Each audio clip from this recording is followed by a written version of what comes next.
Radio city podcast. Radio city పిట్ట కథ. తల తన్నేవాడొకడుంటే వాడి తల తన్నేవాడు ఇంకొకడుంటాడంట. దీని మీదే మీకోసం తీసుకొచ్చాను ఒక ఒల్లి పిట్ట కథ. నేను మీ యోగిత. మరి అనగనగా ఒక ఊర్లోని ఒక పాలేరున్నాడంట. తన పొలం పక్కన ఒక నుయ్య ఉండేదంట. పొలానికి నీళ్లు ఆ నుయ్య ద్వారా వస్తే బాగుంటుంది కదా అని ఒక పెద్ద జమీందారు దగ్గర నుంచి ఆ నుయ్యని కొనుక్కున్నాడంట.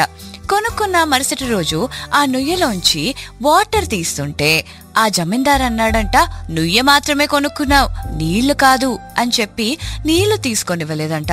ఈ చిక్కు ఎలా విప్పాలా తెలియక ఆ ఊరిలో ఉన్న రాజు దగ్గరికి వెళ్లారంట. ఆ రాజు తన దగ్గర ఉన్న మంత్రికి చెప్పి ఈ సమస్యని ఎలాగైనా పరిష్కరించు అని అన్నారంట. అప్పుడు వెంటనే చాలా తెలివిగా ఆలోచించి, పదండి మీ పొలం దగ్గరికి వెళ్దాం అని చెప్పి పొలం అంతా చూసి పక్కనే ఉన్న నుయ్య దగ్గరికి వెళ్తే ఆ జమీందారి అన్నాడంట, ఏంటి మళ్ళీ వచ్చావు, నీళ్లు నీకైతే ఇచ్చే ప్రసక్తే లేదు అని అన్నాడంట. అప్పుడు ఆ ఆస్థాన మంత్రి అన్నాడంట, అవును నీళ్లు వద్దులే, కానీ నుయ్య ఆయనది కదా, ఆయన నుయ్యలో నువ్వు నీళ్ళలాగుంచుతావు, తొందరగా నీళ్లు ఖాళీ చేసి, లేదా ఈ నుయ్యకి రెంట్ కట్టు నీళ్లుంచుకున్నందుకు అని అడిగాడంట. అంతే, ఇంకా జమీందారికి ఏం సమాధానం చెప్పాలో తెలియక అక్కడి నుంచి నడిచి వెళ్ళిపోయాడంట.